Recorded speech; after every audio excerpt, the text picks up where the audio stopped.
पिछले एपिसोड में मैंने आप लोगों के साथ मंत्र योग, तंत्र योग और यंत्र योग के बारे में बात की थी। अभी उन तीनों योगों के बारे में मैं आपसे बात करने वाला हूँ। तो सबसे पहले है मंत्र योग। जिससे पता है हम लोगों को, खासकर हिंदुओं को, गायत्री मंत्र है, राम रक्षा है, हनुमान चालीसा है। हम लोग कहते हैं बहुत पावरफुल है मंत्र ये, और काम आते हैं लोगों के, डर भगाते हैं वगैरह। लेकिन आपने इस मंत्र के साथ कुछ असर होते हुए देखा है किसी कभी, कि आपने कुछ मंत्र किया और कोई घटना साथ साथ में हुई? आमतौर पे नहीं। मैं आपको वही बताने वाला हूँ जो मैंने देखा। अगर मैं ये कहूँ कि मंत्र की शक्ति से आप सांप का जहर, बिच्छू का जहर उतार सकते हो कब, और उसको आराम कर सकते हो, तो क्या आप मानोगे? कुछ मानेंगे, कुछ नहीं मानेंगे।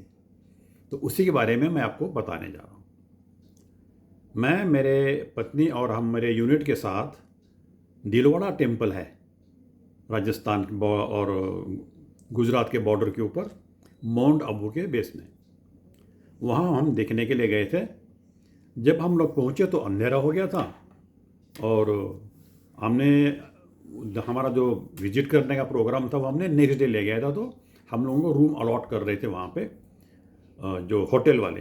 अचानक जो है वहाँ से लाइट चली गई, अंधेरा हो गया। अब उस ज़माने में इतना इम्यूनिटी था नहीं था, कि इन्वर्टर थे नहीं कि ये बंद हो गया तो दूसरा लाइट शुरू हो जाए। तो काफ़ी टाइम लगे, काफ़ी देर से जो है वो अंधेरे में हम लोगों को खड़ा रहना पड़ा। जिसके पास माचिस थी, जो सिगरेट वाले, वो माचिस जला के थोड़ा सा कभी कभी बीच में रोशनी करते थे। इस अंधेरे में अचानक मेरे वाइफ मेरे साथ में खड़ी थी, दीपा, उसने ज़ोर से मेरा हाथ पकड़ा और मुझे कुछ ज़ोर से काटा है पैर को। पता नहीं क्या है, बहुत आग हो रही है। तो अभी अंधेरे में क्या कुछ दिखाई तो कुछ दे नहीं रहा था, और माचिस से क्या देखेंगे।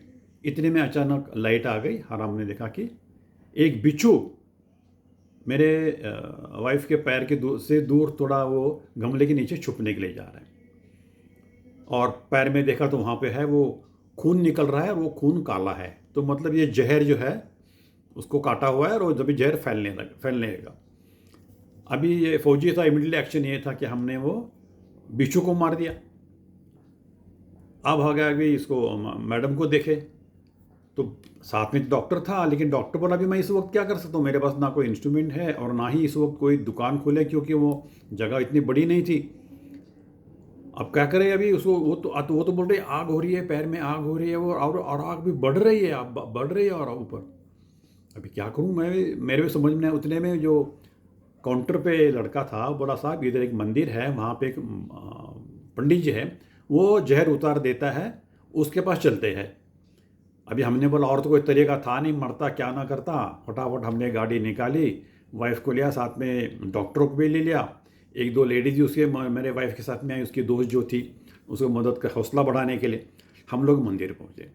मंदिर पहुँचे, देखा काफ़ी देर हो चुकी थी, 8:30-9 बज गए थे। बहुत सारे लोग उधर उधर पहले सोए हुए थे। तो अभी पंडित जी को हम तो जानते नहीं थे, लेकिन जो लड़का हमारे साथ में आया था वो दौड़ के गया और उसने पंडित जी को बुला के लाया। जब तक हम मंदिर क्रॉस कर और दरवाज़ा क्रॉस करके अंदर गए, तब तक वो पंडित जी उतर से आ रहे थे। अब पंडित जी तो क्या था, वो अगड़बम आदमी, पेट पूरी फूली हुई, धोती पहना हुआ, बाकी उस ऊपर नंगा, और सर में बाल नहीं थे, लेकिन मूछें बड़ी बड़ी थी। वो हाथ में उसके एक तौलिया थी। बोला हाँ किसको काटा है भाई, बिच्छू ने? तो हमने बोला भाई इधर आइए, मैडम बैठे हो, उनको उसने देखा, बोला अच्छा। बोला ठीक है अभी मैं कुछ करते हैं इसको। हमने वो देखो बाबा पंडित जी को क्या कर सकते हैं, उसको तो बहुत तकलीफ हो रही है। बोला हाँ तकलीफ तो होगी, जब जहर चढ़ रहा है ऊपर तो बोला बेटा बट घबराना नहीं। उसको कुर्सी पे बिठा दिया, अपने पैर से एक मोटी तगड़ी चप्पल निकाली और उसमें कुछ मंत्र डालना शुरू कर दिया। वो कुछ क्या बोल रहा था पता नहीं, हमें समझ में नहीं आ रहा था। वो तो कुछ बोल रहा था, और साथ में उसने 2-3 बार वो चप्पल के ऊपर फूंक मारी। फिर वही चप्पल जो उसने मेरे वाइफ के चारों तरफ घुमाई, और घुमा के ज़मीन पे 2-4 बार जोर से पटके, फाट फाट। आवाज़ बड़ा ज़ोर से आ रहा था, क्योंकि वो मंदिर में वैसे गूंज उठ रही थी। 2-3 बार करने के बाद बोला कि बेटा अभी तेरा जहर उतर जाएगा, अभी आराम, चिंता मत करो, 5 मिनट रुको बोला।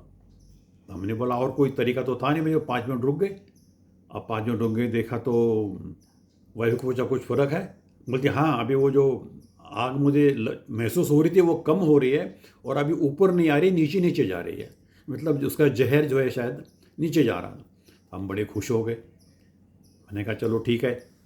तो कुछ देर के बाद काफ़ी उसको आराम होने लगा, तो बोला अब इसको ले जाओ, ये अपने जहर बिच्छू मारा है, इसीलिए जहर जो है वो पैर में बैठ लगा रहेगा, ये दर्द जो है वो सवेरे सूरज के निकलने के बाद ही कम होगा, तब तक आपको उसको बर्फ़ लगा दो।